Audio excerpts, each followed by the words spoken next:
France की तो Britain की जंग का साडे ते असर पिया तो इस तरीके नाल जंगां का असर पंजाब ते पैंदा रहा। जे समझो रूस ये जंग चों जेतू निकलदा तो अज रूस पाकिस्तान चीन ये तीन मुल्क इकट्ठे होए बिल्कुल ठीक है तो ये संभावित है कि भी साडे जिहड़ा पंजाब का बॉर्डर है उहदे उत्ते एक दबाव वधूगा।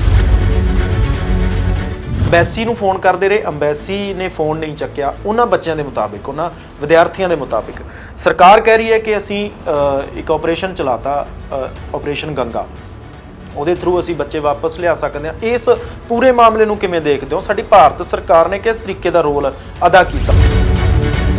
ਹਮਲੇ ਬਾਰੇ ਜਾਂ ਇਹ ਇੰਪੈਂਡਿੰਗ ਡਿਜ਼ਾਸਟਰ ਦਾ ਭਾਰਤ ਨੂੰ ਨਹੀਂ ਪਤਾ ਸੀ। ਇਹ ਬਿਲਕੁਲ ਇਹ ਤਾਂ ਹਾਸੋਹੀਣੀ ਗੱਲ ਹੁੰਦੀ।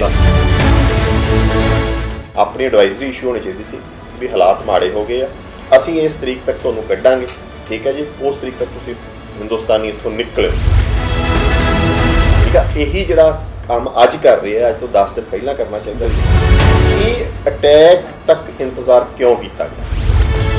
जिहड़ा ये कीव शहर आ उत्थों लवोव जिहड़ा जिथे रोमानिया या पोलैंड के बॉर्डर च वड़ना, वो सफ़र जिहड़ा है वो 25 घंटिया भी नहीं हो पा रहा। उत्थे जाम लग गया, लुट्टां खोहां शुरू हो गई। मेरा ख्याल इत्थे तां सरकारां नूं जिम्मेवार, खास करके साडी सेंट्रल गवर्नमेंट केंद्री सरकार आ वो जिम्मेवार है इस गल दी। एडवाइजरी दा बच्चों वाली गल्लां होंदियां, आपदे बंदियां नूं कहो तुहाडे कोल डेटा बैंक आ कि भी साडे कित्थे कित्थे बच्चे हैगे आ, उन्हां नूं कहो बई इत्थों निकलो, 5-7 दिन दी पढ़ाई किहड़ी गल हुंदी है।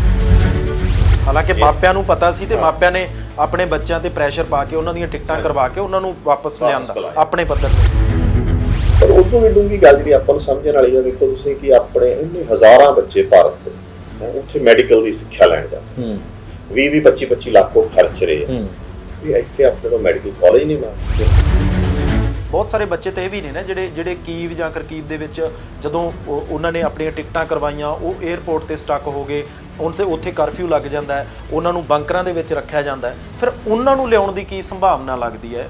ਜਾਣੀ ਸਰਕਾਰ ਉਹਦੇ ਵਿੱਚ ਕੋਈ ਰੋਲ ਅਦਾ ਕਰ ਸਕਦੀ ਹੈ?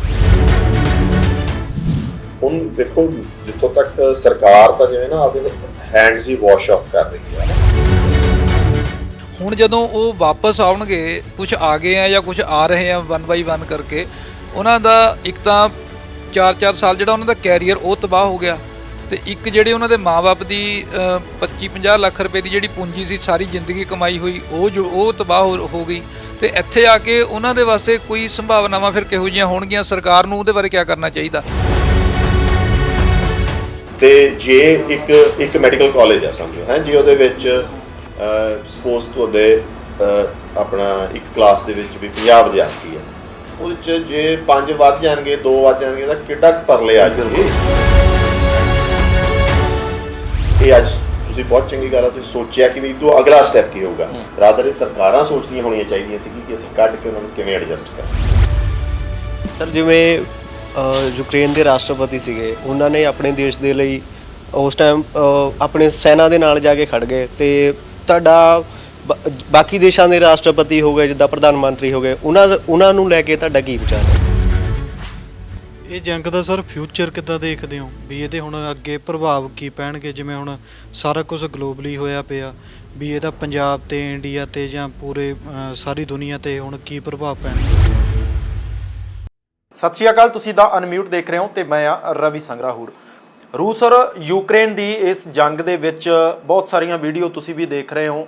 ਇਹ ਜੰਗ ਸ਼ੁਰੂ ਕਿਉਂ ਹੁੰਦੀ ਹੈ? ਤੁਸੀਂ ਬਹੁਤ ਵਾਰ YouTube ਤੇ ਸਰਚ ਕਰਕੇ ਦੇਖਿਆ ਹੋਣਾ ਹੈ ਕਿ ਸੋਵੀਅਤ ਸੰਘ ਕੀ ਸੀ, ਕਦੋਂ ਇਹਦੀ ਦੀਵਾਰ ਢਹਿੰਦੀ ਹੈ, ਕਦੋਂ ਯੂਕਰੇਨ ਹੈ ਉਹ ਰੂਸ ਦਾ ਹਿੱਸਾ ਨਾ ਹੋ ਕੇ ਇੱਕ ਵੱਖਰਾ ਦੇਸ਼ ਬਣ ਜਾਂਦਾ। ਇਹ ਸਾਰੀਆਂ ਚਰਚਾਵਾਂ ਜਿਹੜੀਆਂ ਇਹ ਤੁਸੀਂ ਲਗਾਤਾਰ ਦੇਖ ਰਹੇ ਹੋ, ਤੁਸੀਂ ਲਗਾਤਾਰ ਇਹ ਵੀ ਧਿਆਨ ਰੱਖ ਰਹੇ ਹੋ। ਜੇਕਰ ਤੁਸੀਂ ਰੂਸ ਔਰ ਯੂਕਰੇਨ ਦੀ ਇਸ ਜੰਗ ਦੇ ਬਾਰੇ ਡੂੰਘਾਈ ਬਾਰੇ ਜਾਣਨਾ ਹੈ ਤਾਂ ਤੁਸੀਂ ਬਹੁਤ ਕੋਸ਼ਿਸ਼ ਕਰਦੇ ਹੋ ਕਿ ਅੱਗੇ ਦੀ ਅੱਗੇ ਜਾਈਏ, ਬਹੁਤ ਸਾਰੀ ਜਾਣਕਾਰੀ ਇਕੱਠੀ ਤੁਸੀਂ ਕਰ ਲਈ ਹੋਊਗੀ। ਪਰ ਇਸ ਸਭ ਦੇ ਵਿਚਾਲੇ ਸਾਡੇ ਦੇਸ਼ 'ਤੇ ਕੀ ਅਸਰ ਹੋਣ ਵਾਲਾ ਹੈ, ਜਾਂ ਫਿਰ ਇਹ ਕਹਿ ਲਈਏ ਕਿ ਕੀ ਸਾਨੂੰ ਪੰਜਾਬ ਦੇ ਕੰਟੈਕਸਟ ਦੇ ਵਿੱਚ ਗੱਲ ਕਰਨੀ ਚਾਹੀਦੀ ਹੈ?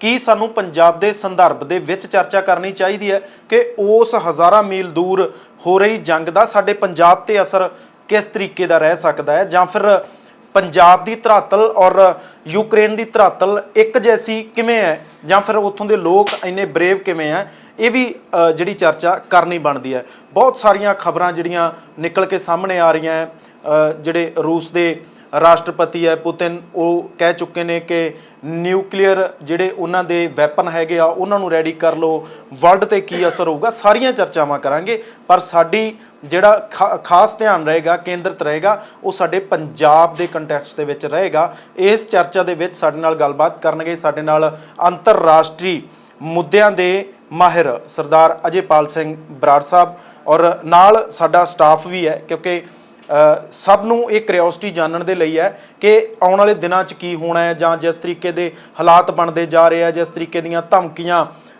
ਰੂਸ ਦੇ ਰਾਸ਼ਟਰਪਤੀ ਦੇ ਵੱਲੋਂ ਦਿੱਤੀਆਂ ਜਾ ਰਹੀਆਂ, ਉਹਦਾ ਦੁਨੀਆ ਤੇ ਕੀ ਅਸਰ ਹੋਊਗਾ। ਸਾਡੇ ਸਾਰਾ ਸਟਾਫ ਜਿਹੜਾ ਥੋੜੀ ਦੇਰ ਦੇ ਲਈ ਅਸੀਂ ਆਪਣਾ ਬਾਕੀ ਕੰਮਕਾਜ ਰੋਕ ਕੇ, ਸਾਡਾ ਸਟਾਫ ਵੀ ਸਾਡੇ ਨਾਲ ਹੈ, ਅਸੀਂ ਅਜੇਪਾਲ ਸਿੰਘ ਹੋਰਾਂ ਤੋਂ ਇਹ ਜਾਣਨ ਦੀ ਕੋਸ਼ਿਸ਼ ਕਰਾਂਗੇ ਕਿ ਸਾਨੂੰ ਅੱਗੇ ਕਿਸ ਤਰੀਕੇ ਨਾਲ ਸੋਚਣਾ ਚਾਹੀਦਾ ਜਾਂ ਹੋ ਕੀ ਸਕਦਾ। ਸਰ ਬਹੁਤ ਬਹੁਤ ਸਵਾਗਤ ਹੈ ਜੀ। ਵਾਹਿਗੁਰੂ ਜੀ ਕੀ ਫਤਿਹ।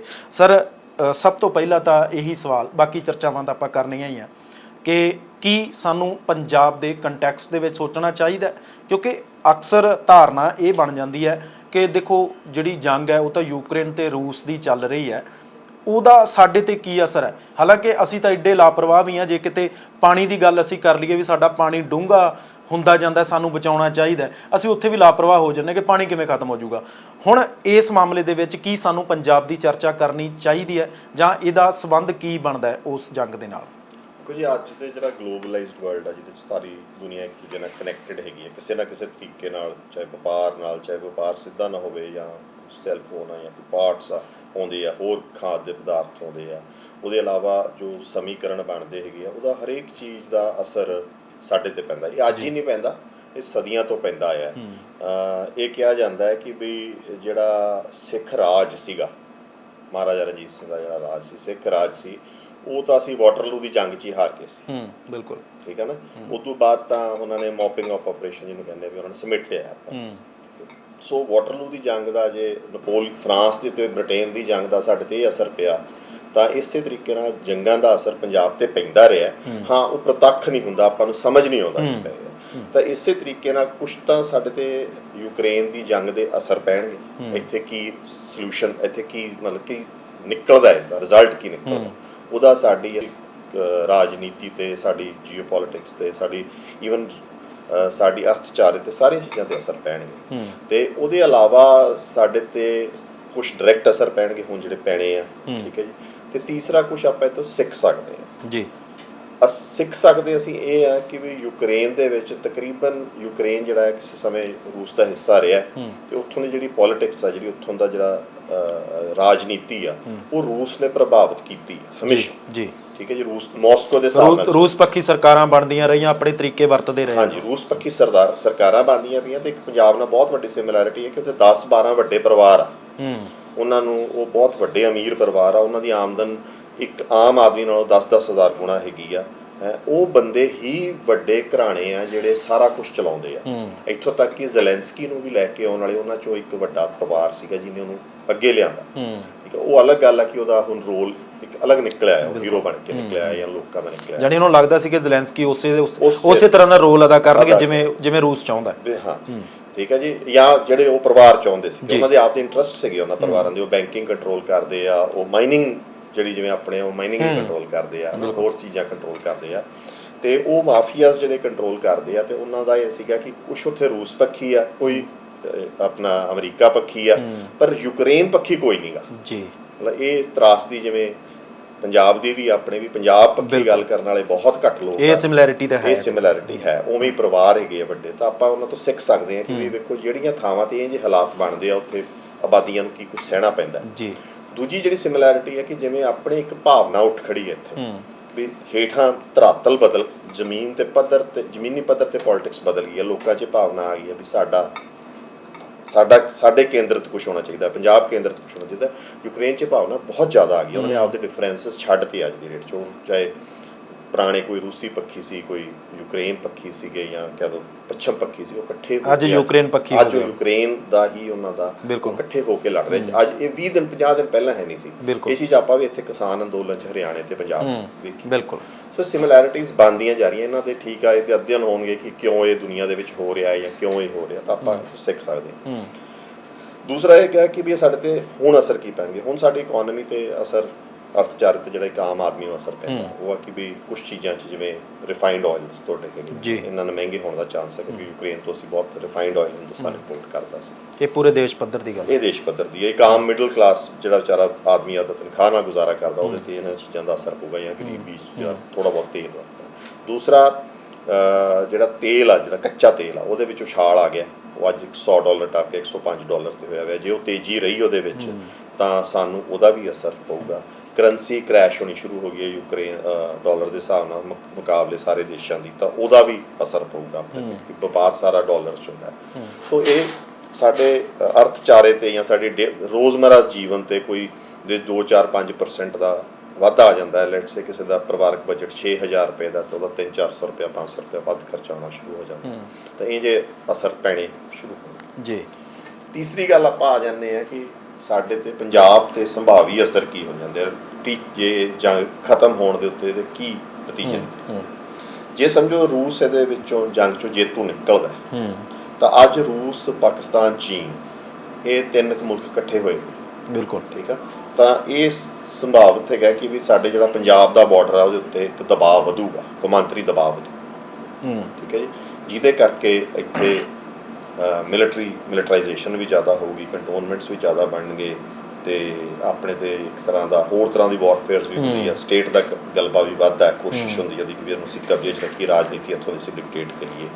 ਉਹਦੇ ਚੁਣੌਤੀਆਂ ਵੀ ਹੋਣਗੀਆਂ, ਉਹਦੇ 'ਚ ਸਾਡੇ ਪੋਲੀਟੀਸ਼ੀਅਨਸ ਵਾਸਤੇ ਸੰਭਾਵਨਾਵਾਂ ਜਾਣੀ ਇਹ ਸੰਭਾਵਨਾ ਵੱਧ ਹੈ ਇਸ ਮਾਮਲੇ ਦੇ ਵਿੱਚ।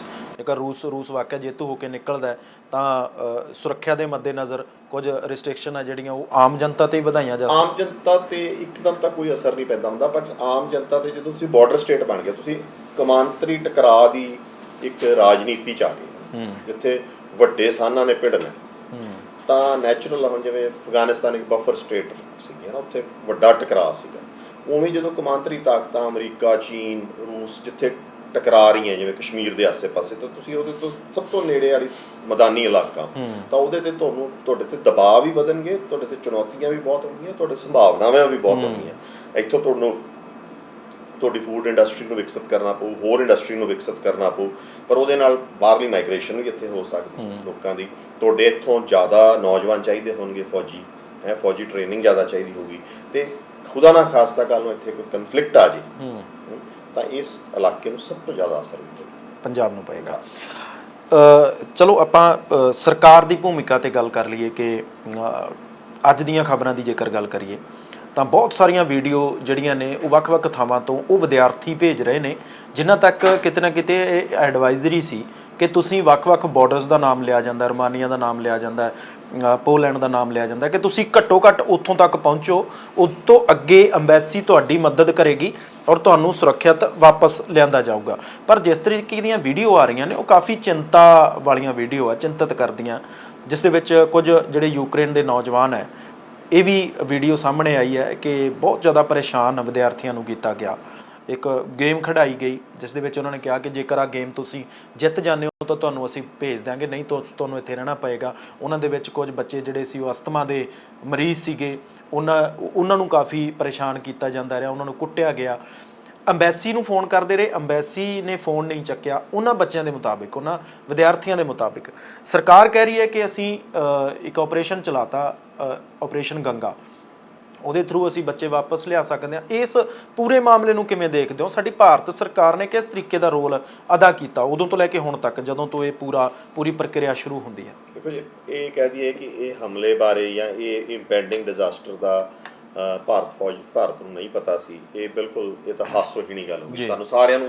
ਅੰਦਾਜ਼ਾ ਲਗਭਗ ਸੀ 15-20 ਦਿਨਾਂ ਤੋਂ ਤਾਂ ਮੀਡੀਆ 'ਚ ਹੀ ਆਉਣਾ ਸ਼ੁਰੂ ਹੋ ਗਿਆ ਸੀ ਕਿ ਵੀ ਅਮਰੀਕਾ ਨੇ ਐਡਵਾਈਜ਼ਰੀ ਸ਼ੁਰੂ ਕਰਤੀਆਂ ਸੀਗੀਆਂ ਕਿ ਵੀ ਕਿਵੇਂ ਹਮਲਾ ਹੋ ਸਕਦਾ ਹੈ।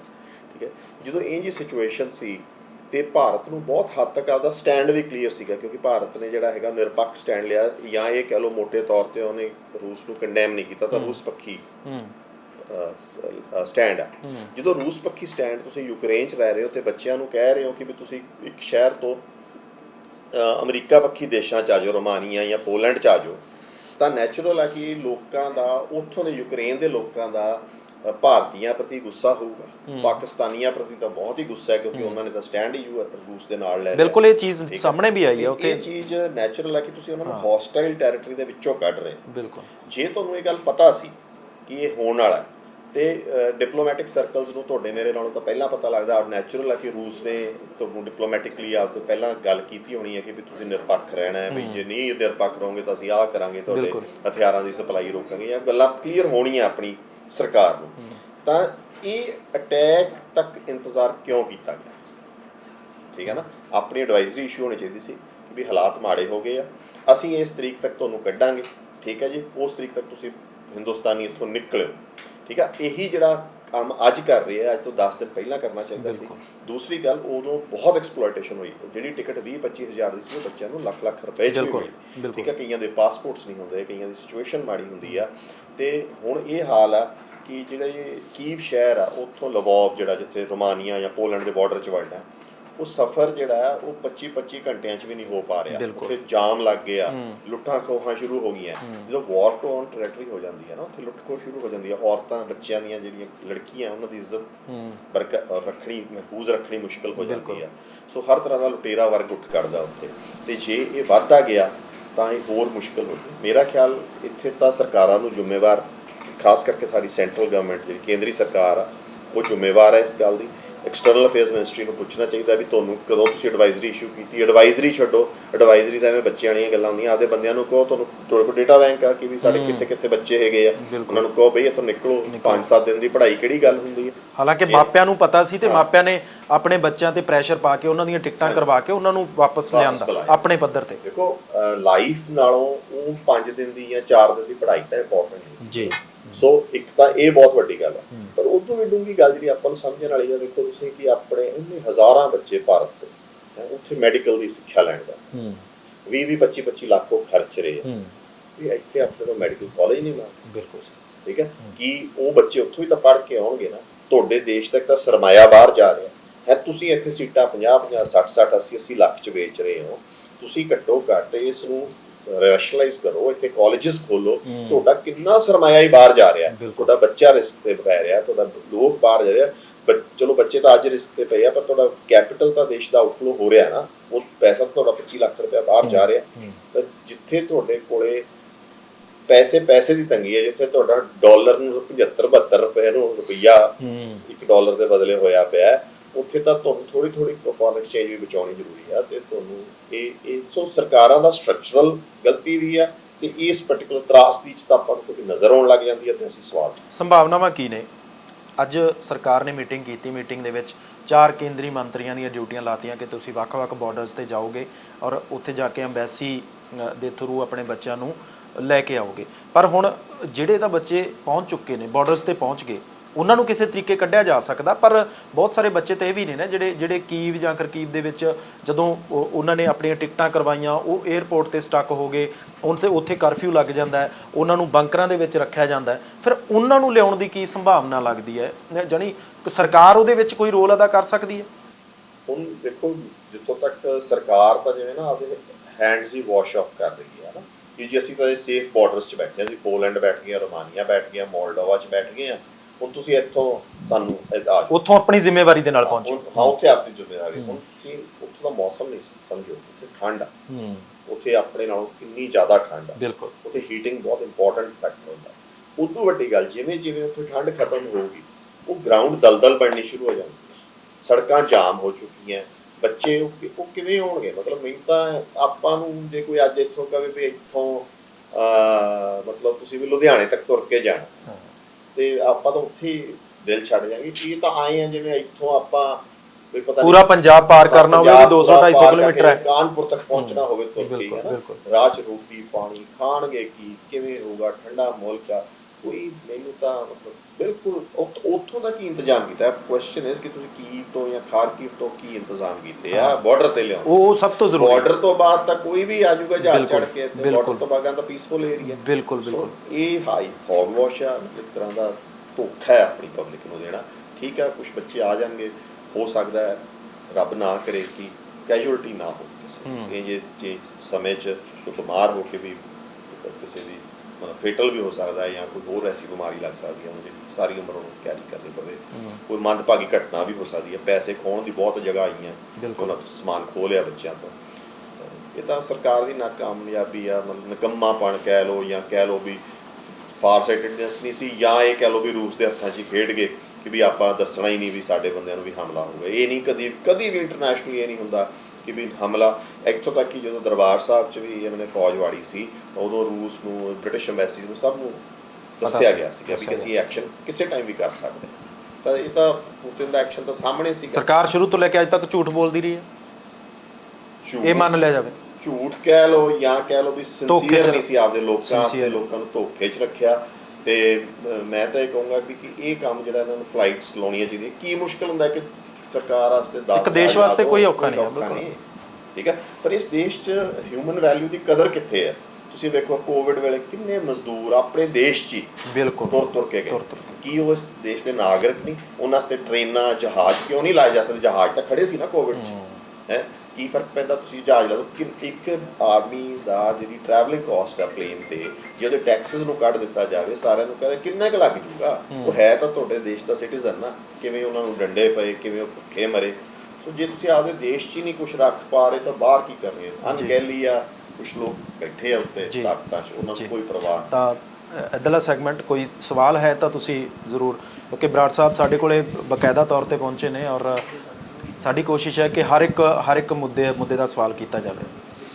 ਬਰਾੜ ਸਾਹਿਬ, ਹੁਣ ਜਿਸ ਤਰ੍ਹਾਂ ਤੁਸੀਂ ਦੱਸਿਆ ਕਿ ਵੀ ਸਰਕਾਰਾਂ ਤਾਂ ਗੰਭੀਰ ਹੈ ਹੀ ਨਹੀਂ ਹੈ ਇਸ ਮੁੱਦੇ ਦੇ ਪ੍ਰਤੀ, ਕਿਉਂਕਿ ਜੇ ਗੰਭੀਰ ਹੁੰਦੀਆਂ ਤਾਂ ਇਹ ਅਲਰਟ ਐਡਵਾਂਸਡ ਹੋ ਸਕਦਾ ਸੀ, ਉਹਨਾਂ ਨੂੰ ਉੱਥੋਂ ਤੋਂ ਬੁਲਾਇਆ ਜਾ ਸਕਦਾ ਸੀਗਾ।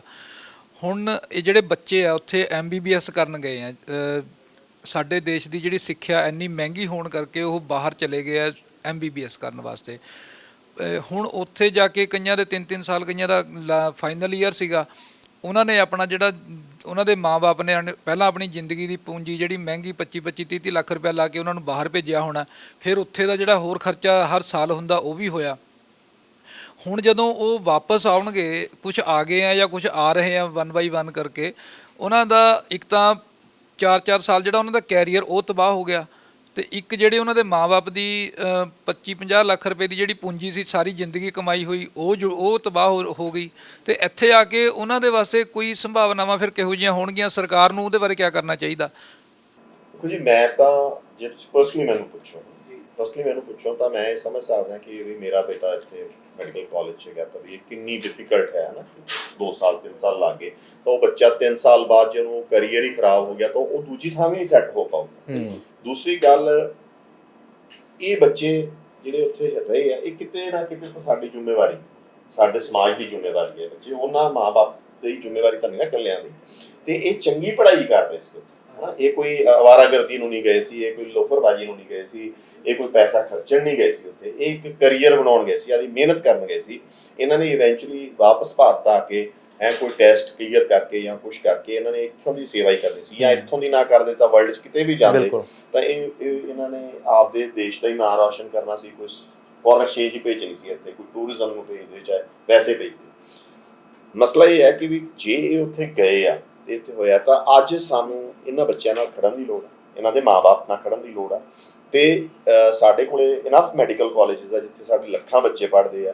ਮੇਰਾ ਖਿਆਲ ਇੱਕ ਮੈਡੀਕਲ ਕਾਲਜ 'ਚ 5-5 6-6 ਐਡਜਸਟ ਕਰ ਦਿਓ, 10-10 ਐਡਜਸਟ ਕਰ ਦਿਓ, ਠੀਕ ਹੈ ਨਾ। ਤੇ ਇਹਨਾਂ ਨੂੰ ਕੋਈ ਪ੍ਰੈਫਰੈਂਸ ਦੇ ਦਿਓ ਕਿ ਵੀ ਠੀਕ ਹੈ ਵੀ ਇਹਨਾਂ ਦਾ ਅਸੀਂ ਟੈਸਟ ਨਹੀਂ ਲਵਾਂਗੇ, ਜਾਂ ਅਸੀਂ ਚਲੋ ਵੀ ਜੇ ਟੈਸਟ ਲਵਾਂਗੇ ਵੀ 6 ਮਹੀਨੇ ਦਾ ਸਾਡੀ ਐਜੂਕੇਸ਼ਨ ਦਾ ਇਹਨਾਂ ਦਾ ਅੰਤਰ ਆ ਕੋਈ, ਉਹਨੂੰ ਕੰਟੀਨਿਊ ਕਰਨ ਵਾਸਤੇ, ਤਾਂ ਕਿ ਇਹ ਬਿਲਕੁਲ ਇਹ ਤਾਂ ਸਮਾਜ ਦਾ ਵੀ ਫਰਜ਼ ਆ ਤੇ ਸਰਕਾਰਾਂ ਦਾ ਤਾਂ ਬਣਦਾ ਹੀ ਬਣਦਾ ਕਿ ਵੀ ਜੇ ਸਾਡੇ ਕੋਲੇ ਇੱਥੇ 1-2 ਲੱਖ ਬੱਚਾ ਪੜ੍ਹਦਾ ਜਾਂ 3 ਲੱਖ ਬੱਚਾ ਮੈਡੀਕਲ ਕਾਲਜਿਸ ਜਾਂ ਫਿਗਰ ਕੱਢਿਆ ਜਾ ਸਕਦਾ, ਮੈਨੂੰ ਐਗਜ਼ੈਕਟ ਪਤਾ ਨਹੀਂ, ਬਟ ਜੇ ਉਹ ਸਾਰੇ ਪ੍ਰਾਈਵੇਟ ਆ ਚਾਹੇ ਸਰਕਾਰੀ ਅਦਾਰੇ ਆ, ਸਾਰਿਆਂ ਨੂੰ ਇਹ ਹੋਣਾ ਚਾਹੀਦਾ ਹੈ ਕਿ ਵੀ ਇਹ ਬੱਚੇ ਵਿਪਤਾ 'ਚ ਆਏ ਆ, ਇਹ ਸਮਾਜ ਦਾ ਫਰਜ਼ ਬਣਦਾ ਕਿ ਇਹਨਾਂ ਨੂੰ ਹੁਣ ਇੱਥੇ ਐਡਜਸਟ ਕਰਕੇ ਇਹਨਾਂ ਦੀ ਡਿਗਰੀਆਂ, ਬਿਲਕੁਲ ਸਰਕਾਰ ਦੀ ਵੱਡੀ ਜ਼ਿੰਮੇਵਾਰੀ ਬਣਦੀ, ਸਾਰਿਆਂ ਦੀ ਬਣਦੀ ਹੈ ਜੀ। ਸਮਾਜਿਕ ਵੀ ਉਹ ਲੋਕ ਜਿਨ੍ਹਾਂ ਦੇ, ਦੇਖੋ ਕੱਲ੍ਹ ਨੂੰ ਸਾਡੇ ਨਾਲ ਵੀ ਹੋ ਸਕਦਾ, ਤੁਹਾਡੇ ਨਾਲ ਵੀ ਹੋ ਸਕਦਾ, ਫਿਰ ਹੋਰ ਆਪਾਂ ਭੀੜ ਤਾਂ ਨਹੀਂ ਗਏ ਨਾ, ਆਪਾਂ ਇੱਕ ਕੌਮ ਆ, ਇੱਕ ਦੇਸ਼ ਆ, ਇਕੱਠ ਹੈਗੇ, ਠੀਕ ਹੈ ਨਾ।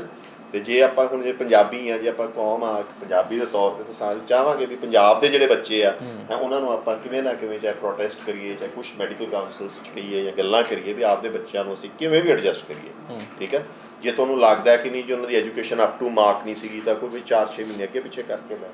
ਮਤਲਬ ਜਿਹੜੀਆਂ ਸਾਡੀਆਂ ਸੰਸਥਾਵਾਂ ਉਹਨਾਂ ਨੂੰ ਸਰਕਾਰ ਪਰ ਦਬਾਅ ਬਣਾਉਣ ਵਾਸਤੇ ਇਹ ਅੱਗੇ ਆਉਣਾ ਚਾਹੀਦਾ। ਮੇਰਾ ਖਿਆਲ ਤਾਂ ਜੀ ਸੰਸਥਾਵਾਂ ਨੂੰ ਵੀ ਹੁਣ ਵੈਸੇ ਤਾਂ ਸਰਕਾਰ ਨੂੰ ਆਪ ਹੀ ਪ੍ਰੋਐਕਟਿਵਲੀ ਕਰਨਾ ਚਾਹੀਦਾ। ਸਰਕਾਰ ਬਣੀਆਂ ਪਰ ਸਰਕਾਰਾਂ ਕਰਦੀਆਂ ਕਿੱਥੇ? ਸਰਕਾਰਾਂ ਦਾ ਕੰਮ ਕੀ ਹੈ? ਲੋਕਾਂ ਨੂੰ ਸਰਵ ਕਰਨਾ ਹੀ ਹੈ ਨਾ। ਤੇ ਜੇ ਇੱਕ ਮੈਡੀਕਲ ਕਾਲਜ ਆ ਸਮਝੋ ਹੈ ਜੀ, ਉਹਦੇ ਵਿੱਚ ਸਪੋਜ਼ ਤੁਹਾਡੇ ਆਪਣਾ ਇੱਕ ਕਲਾਸ ਦੇ ਵਿੱਚ ਵੀ 50 ਵਿਦਿਆਰਥੀ ਆ, ਉਹਦੇ 'ਚ ਜੇ 5 ਵੱਧ ਜਾਣਗੇ 2 ਵੱਧ ਜਾਣਗੇ ਤਾਂ ਕਿੱਡਾ ਪਰਲੇ ਆ ਜੂਗੇ। ਬਿਲਕੁਲ ਸਹੀ। ਪਰ ਸਰ ਉੱਥੇ 50 ਤੋਂ 80 ਲੱਖ ਰੁਪਏ ਜਿਹੜਾ ਜਾ ਰਿਹਾ ਉਹਨੂੰ ਕਿਵੇਂ ਕਰਨਗੇ ਕਿ ਨਹੀਂ ਫਿਰ 80 ਲੱਖ ਜਾ ਰਿਹਾ ਤਾਂ ਚੱਲ ਕਿਉਂ ਰਿਹਾ? ਸਮਾਜ ਚਲਾ ਰਿਹਾ ਨਾ, ਡਿਊਟੀ ਹੈ ਨਾ ਸਾਡੀ। ਟੈਕਸ ਦਿੰਦੇ ਆਪਾਂ ਸਾਰੇ ਲੋਕ, ਉਹ ਮਾਂ-ਬਾਪ ਨੇ ਵੀ ਟੈਕਸ ਦਿੱਤਾ ਹੈ, ਉਹ ਬੱਚੇ ਉਹ ਕੋਈ ਆਏ ਤਾਂ ਨਹੀਂ ਗਏ ਨਾ, ਇਸ ਸਮਾਜ ਦਾ ਹਿੱਸਾ ਹੈ ਨਾ। ਤਾਂ ਹੀ ਤਾਂ ਕਿਹਾ ਨਾ ਆਪਾਂ ਭੀੜ ਤਾਂ ਨਹੀਂ ਗਏ ਨਾ, ਆਪਾਂ ਇੱਕ ਸਮਾਜ ਹੈ ਜੀ। ਤੇ ਸਮਾਜਿਕ ਤੌਰ ਤੇ ਜੇ ਸਰਕਾਰਾਂ ਨਹੀਂ ਸੁਣਦੀਆਂ ਤੇ ਇਹ ਆਪਣਾ ਫਰਜ਼ ਬਣਦਾ ਕਿ ਅਸੀਂ ਉਹਨਾਂ ਮਾਪਿਆਂ ਨਾਲ ਉਹਨਾਂ ਬੱਚਿਆਂ ਨਾਲ ਅੱਜ ਖੜੀਏ ਜੀ। ਠੀਕ ਹੈ, ਤੇ ਇਹ ਠੀਕ ਆ। ਇਹ ਅੱਜ ਤੁਸੀਂ ਬਹੁਤ ਚੰਗੀ ਗੱਲ ਆ ਤੁਸੀਂ ਸੋਚਿਆ ਕਿ ਵੀ ਇਹ ਅਗਲਾ ਸਟੈਪ ਕੀ ਹੋਊਗਾ। ਰਾਦਰ ਇਹ ਸਰਕਾਰਾਂ ਸੋਚਦੀਆਂ ਹੋਣੀਆਂ ਚਾਹੀਦੀਆਂ ਸੀ ਕਿ ਅਸੀਂ ਕੱਢ ਕੇ ਉਹਨਾਂ ਨੂੰ ਕਿਵੇਂ ਐਡਜਸਟ ਕਰਾਂ। ਜੀ ਸਰ, ਇੱਕ ਤਸਵੀਰਾਂ ਜਿਹੜੀਆਂ ਨੇ ਉਹ ਦੁਨੀਆ ਭਰ ਤੋਂ ਸਾਹਮਣੇ ਆ ਰਹੀਆਂ ਨੇ, ਜਿਸ ਦੇ ਵਿੱਚ ਬਹੁਤ ਸਾਰੇ ਦੇਸ਼ ਜਿਹੜੇ ਨੇ ਉਹ ਪ੍ਰੋਟੈਸਟ ਕਰ ਰਹੇ ਨੇ, ਆਮ ਨਾਗਰਿਕ ਕੇ ਰੂਸ ਨੂੰ ਅਪੀਲ ਕੀਤੀ ਜਾਂਦੀ ਹੈ ਕਿ ਤੁਸੀਂ ਇਸ ਜੰਗ ਨੂੰ ਬੰਦ ਕਰੋ। ਯੂਕਰੇਨ ਦੇ ਹੱਕ ਦੇ ਵਿੱਚ ਨਾਅਰੇਬਾਜ਼ੀਆਂ ਹੁੰਦੀਆਂ ਨੇ। ਸ਼ਾਇਦ ਮੇਰੇ ਨਾਂ ਧਿਆਨ 'ਚ ਆਇਆ ਹੋਵੇ, ਸਾਡੇ ਦੇਸ਼ ਦੇ ਵਿੱਚ ਕੁਛ ਐਸਾ ਪ੍ਰੋਟੈਸਟ ਵੀ ਨਜ਼ਰ ਨਹੀਂ ਆਇਆ। ਸਾਡੇ ਦੇਸ਼ ਨੇ ਕੋਈ ਮੰਗ ਵੀ ਨਹੀਂ ਕੀਤੀ, ਆਮ ਨਾਗਰਿਕ ਨੇ ਵੀ ਕੋਈ ਮੰਗ ਨਹੀਂ ਕੀਤੀ ਕਿ ਅਜਿਹਾ ਨਹੀਂ ਹੋਣਾ ਚਾਹੀਦਾ। ਤੁਹਾਨੂੰ ਲੱਗਦਾ ਕੁਝ ਅਜੀਬ ਲੱਗ ਰਿਹਾ ਹੈ ਜਾਂ ਹੋਣਾ ਚਾਹੀਦਾ ਸੀ? ਦੇਖੋ ਜਿਹੜੀ ਜੰਗ ਆ ਉਹ ਹਰ ਜਗ੍ਹਾ ਮਾੜੀ ਆ, ਹੈ ਨਾ, ਪਰ ਹਲੇ ਮੇਰਾ ਖਿਆਲ ਉਸ ਤਰੀਕੇ ਦੀ ਕੋਲੈਟਰਲ ਡੈਮੇਜਸ ਨਹੀਂ ਆਏ ਜਾਂ ਉਸ ਤਰੀਕੇ ਦੇ ਉਹ ਨਹੀਂ ਉੱਠੇ। ਪਰ ਉੱਥੇ ਜੰਗ ਬੰਦ ਹੋਣ ਦੀਆਂ ਆਵਾਜ਼ਾਂ ਵੈਸਟ 'ਚ ਉੱਠਣੀਆਂ ਸ਼ੁਰੂ ਹੋ ਗਈਆਂ, ਰੂਸ 'ਚ ਵੀ ਉੱਠਣੀਆਂ ਸ਼ੁਰੂ ਹੋ ਗਈਆਂ। ਪਰ ਕਿਉਂਕਿ ਉਹਨਾਂ ਦੇ ਬਹੁਤ ਨੇੜੇ ਆ ਉਹ ਗੱਲਾਂ, ਤੇ ਜਾਂ ਅਸੀਂ ਉਹਨੇ ਸੰਵੇਦਨਸ਼ੀਲ ਹੀ ਨਹੀਂ ਗਏ ਹਲੇ ਆਪਣੇ ਚੋਂ ਜਾਣੀ ਇਹ ਹੋਇਆ ਭਾਰਤ ਦੇ ਨਾਗਰਿਕਾਂ ਨੇ ਕਰਨਾ ਹੀ ਕਰਿਆ। ਹਾਂ, ਦੂਜੀ ਗੱਲ ਮੇਰਾ ਖਿਆਲ ਆਪਾਂ ਨਾ ਆਪਦੇ ਮਸਲੇ ਵੀ ਕਿਹੜਾ ਘੱਟ ਆ ਸਾਡੇ ਅਸੀਂ ਆਪਦੇ ਮਸਲਿਆਂ 'ਚ ਬੱਚਿਆਂ ਵਾਲਾ ਮਸਲਾ ਵੀ ਆਪਣੇ ਹੀ ਆ। ਠੀਕ ਆ, ਇਹਦੇ ਇਲਾਵਾ ਅੱਜ ਵੇਖੋ, ਅੱਜ ਦੀ ਡੇਟ 'ਚ ਤੁਸੀਂ ਵੇਖੋ ਹੈ 2 ਜਗ੍ਹਾ ਅੱਜ ਪੰਜਾਬ ਨੂੰ ਹੀ 2 ਜਗ੍ਹਾ ਵਿਪਤਾ ਖੜੀ ਹੋਈ ਵੀ ਆ। ਇੱਕ ਤਾਂ ਉਹ ਕਿਤਾਬਾਂ ਦੇ ਵਿੱਚ ਜਿਹੜਾ ਕੋਈ ਹੇਰ ਫੇਰ ਹੋਇਆ ਹੋਇਆ ਹੈ, ਇੱਕ ਉਹ ਭਾਖੜਾ ਬਿਆਸ ਮੈਨੇਜਮੈਂਟ ਬੋਰਡ ਦੇ ਵਿੱਚ ਸਰਕਾਰ ਨੇ ਪੰਜਾਬ ਦੀ ਨੁਮਾਇੰਦਗੀ ਖਤਮ ਕਰਤੀ ਆ। ਸੋ ਸਾਡੀਆਂ ਤਾਂ ਇੱਥੋਂ ਰੋਜ਼ਾਨਾ ਦੀਆਂ ਸਟਰਗਲਸ ਹੀ ਇੰਨੀਆਂ ਹੈ, ਸਾਡੀਆਂ ਤਾਂ ਵੈਸੇ ਜੀਵਨ ਦੀਆਂ ਸਟਰਗਲਸ ਹੀ ਇੰਨੀ ਹੈ ਕਿ ਵੀ ਅਸੀਂ ਤਾਂ ਨਾ ਸਾਰੀ ਉਮਰ ਇੱਕ ਆਬਸਟੈਕਲ ਰੇਸ ਜੀ ਭੱਜਦੇ ਹੀ ਖਤਮ ਹੋ ਜਾਂਦੇ ਹਾਂ। ਸਾਡਾ ਤਾਂ ਦੇਸ਼ ਧਰਮ ਦੇ ਨਾਂ ਤੇ ਬਹੁਤ ਜ਼ਿਆਦਾ ਹਰ ਫੈਕਟਰਸ ਤੇ ਕਾਸਟ ਦੇ ਧਰਮ ਦੇ ਨਾਂ ਤੇ ਜਿਹੜੇ ਜ਼ਿਆਦਾ ਪ੍ਰੋਟੈਸਟ ਜਾਂ ਪੰਬਲ ਪੂਸੇ ਧਰਮ ਦੇ ਨਾਂ ਤੇ ਚੱਲੀ ਜਾ ਰਹੇ ਆ। ਹਾਂ, ਹਰ ਫੈਕਟਰ ਹੈ ਜੀ। ਮਤਲਬ ਮੇਰਾ ਕਹਿੰਦਾ ਮਤਲਬ ਜੀਵਨ ਰੋਜ਼ਮਰਾ ਜੀਵਨ 'ਚ ਆਪਣੀ ਆਬਸਟੈਕਲ ਰੇਸ ਹੀ ਭੱਜਦੇ ਆਪਾਂ, ਕਿਹੜਾ ਕੋਈ ਸਿੱਧਾ ਗਰਾਊਂਡ ਤਾਂ ਮਿਲਦਾ ਹੀ ਨਹੀਂ ਕਿਸੇ ਨੂੰ। ਆਪਾਂ ਥੋੜਾ ਰੂਸ ਔਰ ਯੂਕਰੇਨ ਦੇ ਕੋਲ ਪਹੁੰਚ ਜਾਈਏ, ਆਪਾਂ ਉੱਥੇ ਪਹੁੰਚ ਜਾਈਏ। ਪੁਤਿਨ ਹੋਰਾਂ ਦੇ ਬਿਆਨ ਦੀ ਮੈਂ ਸ਼ੁਰੂ ਦੇ ਵਿੱਚ ਵੀ ਚਰਚਾ ਕੀਤੀ ਸੀ, ਜਿੱਥੇ ਉਹਨਾਂ ਨੇ ਕਿਹਾ ਕਿ ਨਿਊਕਲੀਅਰ ਜਿਹੜੇ ਉਹਨਾਂ ਦੇ ਵੈਪਨਸ ਨੇ ਉਹਨਾਂ ਨੂੰ ਲਗਭਗ ਰੈਡੀ ਕਰ ਲਓ। ਜਾਣੀ ਇਸ ਨੂੰ ਤੁਸੀਂ ਕਿਵੇਂ ਦੇਖਦੇ ਹੋ ਕਿ ਰੂਸ ਕਿਸੇ ਗੱਲ ਤੋਂ ਬੌਖਲਾ ਗਿਆ? ਰੂਸ ਇਹ ਚਾਹੁੰਦਾ ਹੈ ਕਿ ਬਾਕੀ ਵਰਲਡ 'ਤੇ ਪ੍ਰਭਾਵ ਛੱਡਿਆ ਜਾਵੇ? ਕੋਈ ਧਮਕੀ ਹੈ ਜਾਂ ਤੁਹਾਨੂੰ ਲੱਗਦਾ ਹੈ ਕਿ ਰੂਸ ਵਾਕਈ ਇਹ ਸਾਰਾ ਕੁਝ ਕਰ ਸਕਦਾ ਔਰ ਵਰਲਡ 'ਤੇ ਇਹ ਸਭ ਦਾ ਅਸਰ ਕੀ ਰਹਿ ਸਕਦਾ?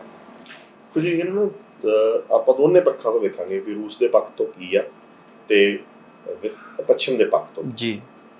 ਪਹਿਲੀ ਗੱਲ ਤਾਂ ਕੀ ਹੈ ਕਿ ਜਿਹੜਾ ਰੂਸ ਆ ਜਾਂ ਅਮਰੀਕਾ, ਇਹ ਤਕਰੀਬਨ ਇਹਨਾਂ ਦੇ ਵਾਰਹੈਡਸ ਮਿਜ਼ਾਈਲਸ ਦੇ ਉੱਤੇ ਫਿੱਟ ਹੋਣ ਵਾਲੇ ਪਏ ਹੁੰਦੇ ਆ ਤੇ ਐਰੋਪਲੇਨਸ ਵੀ ਰੈਡੀ ਹੁੰਦੇ ਆ, ਤਾਂ ਇਹ 10 ਮਿੰਟਾਂ ਦੇ ਵਿੱਚ ਤਿਆਰ ਹੋ ਕੇ ਸਟ੍ਰਾਈਕ ਕਰ ਸਕਦੇ।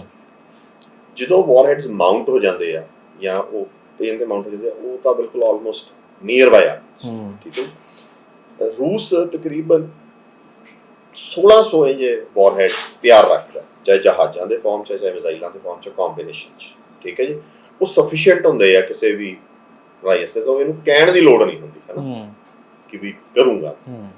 ਹੁਣ ਇਹ ਰੂਸ ਕਹਿ ਕਿਉਂ ਰਿਹਾ? ਸਭ ਤੋਂ ਵੱਡੀ ਗੱਲ ਇੱਕ ਤਾਂ ਸੋਚ ਇਹ ਆ ਕਿ ਵੀ ਉਹ ਡੈਸਪਰੇਟ ਹੋ ਗਿਆ, ਉਹਨੇ ਕਈ ਪੱਖਾਂ ਤੋਂ ਯੂਕਰੇਨ ਦੀ ਲੜਾਈ ਨੂੰ ਹਲਕਾ ਸਮਝ ਲਿਆ ਸੀ, ਜਿਹਦੇ ਵਿੱਚ ਮੋਟੀ ਗੱਲ ਤਾਂ ਹੈ ਕਿ ਵੀ ਜਿਵੇਂ ਮੈਂ ਗੱਲ ਕੀਤੀ ਸੀ ਪਹਿਲਾਂ ਕਿ ਯੂਕਰੇਨ ਦੇ ਲੋਕ ਕਿਵੇਂ ਇਕੱਠੇ ਹੋ ਜਾਣਗੇ, ਉਹਨੇ ਇਹ ਨਹੀਂ ਸੋਚਿਆ ਸੀ ਜੀ। ਠੀਕ ਹੈ, ਦੂਜੀ ਗੱਲ ਇਹ ਹੈ ਕਿ ਉਹਨੇ ਆਪਦੀ 에ਅਰ ਫੋਰਸ ਨੂੰ ਥੋੜਾ ਜਿਹਾ ਓਵਰ ਅਸੈਸ ਕਰ ਲਿਆ ਸੀ, ਪਰ ਉਹ ਸਕਾਈਜ਼ ਨੂੰ ਡੋਮੀਨੇਟ ਨਹੀਂ ਹਲੇ ਕਰ ਸਕੇ। ਹਵਾ ਦੇ ਵਿੱਚ ਉਹਨਾਂ ਦੀ ਤਾਕਤ ਹਲੇ ਉਵੇਂ ਨਹੀਂ ਬਣੀ ਜਿਵੇਂ ਹੋਣੀ ਚਾਹੀਦੀ ਸੀ ਜੀ। ਤੀਸਰੀ ਵੱਡੀ ਗੱਲ ਆ ਕਿ ਜਿਹੜਾ ਪੱਛਮ ਦਾ ਜਿਹੜਾ ਰਿਸਪੌਂਸ ਆਇਆ, ਸਪੈਸ਼ਲੀ ਇਕਨੋਮਿਕ ਸੈਂਕਸ਼ਨਸ ਦਾ ਰਿਸਪੌਂਸ ਆਇਆ, ਉਹ ਇੰਨਾ ਸਟਰੋਂਗ ਆ ਕਿ ਉਹ ਰੂਸ ਨੂੰ ਕ੍ਰਿਪਲ ਕਰ ਸਕਦਾ। ਇਹ 3 ਸਟੇਜਸ ਦੇ ਵਿੱਚ ਜੇ ਉਹ ਯੂਕਰੇਨ ਦੀ ਜੰਗ ਹਾਰਦਾ ਤਾਂ ਪੁਤਿਨ ਜਾਂ ਰੂਸ ਦੀ ਜਿਹੜੀ ਜੰਗ ਦਾ ਬੁਨਿਆਦੀ ਕਾਰਨ ਕੀ? ਜੰਗ ਦਾ ਕਾਰਨ ਇਹ ਹੈ ਕਿ ਰੂਸ ਦੀ ਇਹ ਸਮਝ ਆ ਕਿ ਜੇ ਯੂਕਰੇਨ ਹੱਥੋਂ ਜਾਂਦਾ ਹੈ ਤਾਂ ਰੂਸ ਨੂੰ ਐਗਜ਼ਿਸਟੈਂਸ਼ੀਅਲ ਥ੍ਰੈਟ ਆ। ਐਗਜ਼ਿਸਟੈਂਸ਼ੀਅਲ ਥ੍ਰੈਟ ਮੀਨਸ ਕਿ ਉਹਦੀ ਹੋਂਦ ਨੂੰ ਖਤਰਾ। ਜੇ ਨਾਟੋ ਦੇ ਹੱਕ 'ਚ ਜਾਂਦਾ ਹੈ ਰੂਸ, ਤਾਂ ਉਹਦੀ ਹੋਂਦ ਨੂੰ ਖਤਰਾ। ਤਾਂ ਰੂਸ ਨੇ ਇੱਕ ਤਰ੍ਹਾਂ ਇਹ ਵੀ ਸ਼ੋਅ ਕਰਤਾ ਹੈ ਕਿ ਵੀ ਜੇ ਤੁਸੀਂ ਯੂਕਰੇਨ ਸਾਡੇ ਹੱਥੋਂ ਲਾਓਗੇ ਜਾਂ ਯੂਕਰੇਨ ਦੇ ਵਿੱਚ ਲੰਬੀ ਲੜਾਈ ਲੜੋਗੇ ਤਾਂ ਕਿਉਂਕਿ ਸਾਡੀ ਹੋਂਦ ਨੂੰ ਖਤਰਾ ਹੈ ਤਾਂ ਅਸੀਂ ਨਿਊਕਲੀਅਰ ਹਥਿਆਰ ਵਰਤਣ ਤੋਂ ਵੀ ਗੁਰੇਜ਼ ਨਹੀਂ ਕਰਾਂਗੇ। ਤਾਂ ਇੱਕ ਤਾਂ ਇਹ ਸਾਈਕੋਲੋਜੀਕਲ ਹੈਗਾ ਬਹੁਤ ਜ਼ਿਆਦਾ ਕਿ ਯੂਕਰੇਨ ਦੇ ਵਿੱਚ ਜਿਹੜੇ ਲੋਕ ਲੜ ਰਹੇ ਆ ਉਹਨਾਂ ਨੂੰ ਇਹ ਡਰ ਪਾਤਾ ਹੈ ਕਿ ਵੀ ਜ਼ਰੂਰੀ ਨਹੀਂ ਅਸੀਂ ਸ਼ਹਿਰ ਦੇ ਵਿੱਚ ਵੜ ਕੇ ਲਵਾਂਗੇ, ਅਸੀਂ ਹੋ ਸਕਦਾ ਖਾਰਕੀ ਵਰਗੇ ਜਾਂ ਕਿਸੇ ਵੱਡੇ ਸ਼ਹਿਰ ਤੇ ਇੱਕੋ ਹਿਰੋਸ਼ਿਮਾ ਨਾਗਾਸਾਕੀ ਵਰਗਾ ਬਲਾਸਟ ਕਰ ਦਈਏ ਤੇ ਤੁਹਾਡੀ ਇੱਕਦਮ ਤੁਹਾਨੂੰ ਖਤਮ ਕਰ ਦਈਏ। ਦੂਸਰਾ ਉਹਨੇ ਪੱਛਮ ਨੂੰ ਵੀ ਦੱਸਦਾ ਹੈ ਕਿ ਵੀ ਇਹ ਮੇਰੀ ਰੈੱਡ ਲਾਈਨ, ਇਹਨੂੰ ਨਹੀਂ ਕ੍ਰਾਸ ਕਰਨਾ। ਤੇ ਪੁਤਿਨ ਦੀ ਜਿਹੜੀ ਕਈ ਗੱਲਾਂ ਉਹਨੂੰ ਆਪਾਂ ਇਕੱਲੀ ਧਮਕੀ ਨਹੀਂ ਮੰਨ ਸਕਦੇ। ਉਹ ਜੇ ਯੂਕਰੇਨ ਦੇ ਵਿੱਚ ਹਾਰਿਆ ਜਾਂ ਬਾਹਲੀ ਪ੍ਰੋਬਲਮ ਹੋਈ ਉਹ ਡਿਲੀਵਰ ਵੀ ਕਰ ਸਕਦਾ। ਠੀਕ ਹੈ, ਉਹ ਜੰਗ ਨੂੰ ਖਤਮ ਕਰਨ ਵਾਸਤੇ ਕੋਲੈਟਰਲ ਡੈਮੇਜ ਇਸ ਹੱਦ ਤੱਕ ਦਾ ਲੈ ਸਕਦਾ ਹੈ ਕਿ ਵੀ ਇਹ ਫਾਇਰ ਜਾਨੀ ਇਹਦੀ ਸੰਭਾਵਨਾ ਵੱਧ ਜਾਂਦੀ ਹੈ। ਸੰਭਾਵਨਾ ਵੱਧ ਜਾਂਦੀ ਕਿਉਂਕਿ ਨਾ ਉਹਨਾਂ ਦੀ ਡਾਕਟਰਾਈਨ ਇਹ ਹੈ, ਪਹਿਲੀ ਇਹ ਹੈ ਕਿ ਵੀ ਰੂਸ ਨੂੰ ਜਾਂ ਉਹਦੇ ਸਾਥੀ ਮੁਲਕਾਂ ਦੇ ਉੱਤੇ ਜੇ ਨਿਊਕਲੀਅਰ ਅਟੈਕ ਦਾ ਡਰ ਹੁੰਦਾ, ਉਹਨਾਂ ਦੀ ਨਿਊਕਲੀਅਰ ਫੈਸਿਲਿਟੀ ਦੇ ਉੱਤੇ ਜੇ ਡਰ ਹੁੰਦਾ, ਤੀਜਾ ਐਨਮੀ ਜਿਹੜਾ ਹੈਗਾ ਉਹ ਨਿਊਕਲੀਅਰ ਹਮਲੇ ਵਾਸਤੇ ਤਿਆਰ ਹੋ ਜਾਂਦਾ, ਚੌਥਾ ਜਿਹੜਾ ਮੇਨ ਆ ਉਹ ਕਹਿੰਦਾ ਵੀ ਜੇ ਮੇਰੀ ਹੋਂਦ ਨੂੰ ਖਤਰਾ ਹੋ ਜਾਂਦਾ ਤਾਂ ਮੈਂ ਇਹ ਹਥਿਆਰ ਵਰਤੂਗਾ। ਯੂਕਰੇਨ ਦੇ ਉੱਤੇ ਨਾਟੋ ਦਾ ਕਬਜ਼ਾ ਉਹ ਆਪਦੀ ਹੋਂਦ ਨੂੰ ਖਤਰਾ ਮੰਨਦਾ ਕਿ ਵੀ ਰੂਸ ਹੀ ਖਤਮ ਹੋ ਜਾਵੇ। ਉਹਦੇ ਕਈ ਕਾਰਨ ਹੈਗੇ, ਐਕਚੁਅਲੀ ਰੂਸ ਨੂੰ ਬਹੁਤ ਖਤਰਾ ਉਹਦੇ ਨਾਲ। ਤਾਂ ਉਹ ਜੇ ਯੂਕਰੇਨ ਇੱਕ ਨਿਊਟਰਲ ਮੁਲਕ ਜਾਂ ਰੂਸ ਪੱਖੀ ਮੁਲਕ ਨਹੀਂ ਰਹਿੰਦਾ ਤਾਂ ਉਹ ਕਹੂਗਾ ਕਿ ਵੀ ਠੀਕ ਹੈ ਮੈਂ ਤਾਂ ਮਰਿਆ ਹੀ ਹਾਂ, ਉਹ ਮੈਂ ਚਲਾ। ਠੀਕ ਹੈ, ਆਪਾਂ ਆਖਰ ਤੇ ਅੱਜ ਮੀਟਿੰਗ ਜਿਹੜੀ ਆ ਇੱਕ ਚਰਚਾ ਗੱਲਬਾਤ ਹੋ ਰਹੀ ਆ ਦੋਵਾਂ ਦੇਸ਼ਾਂ ਦੇ ਵਿਚਕਾਰ ਬੇਲਾਰੂਸ ਦੇ ਵਿੱਚ। ਹਾਲਾਂਕਿ ਪਹਿਲਾਂ ਜ਼ੈਲੈਂਸਕੀ ਨੇ ਇਹ ਮਨਾ ਕਰਤਾ ਸੀ ਕਿ ਮੈਂ ਬੇਲਾਰੂਸ ਨਹੀਂ ਆਊਂਗਾ, 5 ਥਾਵਾਂ ਜਿਹੜੀਆਂ ਉਹਨਾਂ ਦੇ ਵੱਲੋਂ ਸੁਜੈਸਟ ਕੀਤੀਆਂ ਗਈਆਂ ਸੀ, ਪਰ ਫਿਰ ਵੀ ਬੇਲਾਰੂਸ ਦੇ ਵਿੱਚ ਅੱਜ ਚਰਚਾ ਹੋ ਰਹੀ ਹੈ। ਹੁਣ ਇਹ ਚਰਚਾ ਦੇ ਵਿੱਚੋਂ ਤੁਸੀਂ ਕੀ ਮਹਿਸੂਸ ਕਰਦੇ ਹੋ? ਕੀ ਕੁਝ ਪੋਜ਼ਿਟਿਵ ਨਿਕਲ ਕੇ ਆ ਸਕਦਾ ਹੈ ਇਸ ਜੰਗ ਨੂੰ ਲੈ ਕੇ, ਜਾਂ ਕਿਸ ਤਰੀਕੇ ਦੀ ਚਰਚਾ ਹੋ ਸਕਦੀ ਹੈ? ਕੀ ਇਹ ਜੰਗ ਰੁਕ ਸਕਦੀ ਹੈ ਜਾਂ ਹਾਲਾਤ ਹੋਰ ਵੀ ਵਿਗੜਨ ਦੀ ਸੰਭਾਵਨਾ ਬਣ ਸਕਦੀ ਹੈ, ਜਿਵੇਂ ਦੋਵਾਂ ਦੇ ਆਪਸ ਦੇ ਵਿੱਚ ਆਪਾਂ ਤੇ ਈਗੋ ਕਲੈਸ਼ ਕਰ? ਥੋੜੇ ਹੱਦ ਤੱਕ ਤਾਂ ਰੂਸ ਵੀ ਟੈੜਾ ਪਿਆ।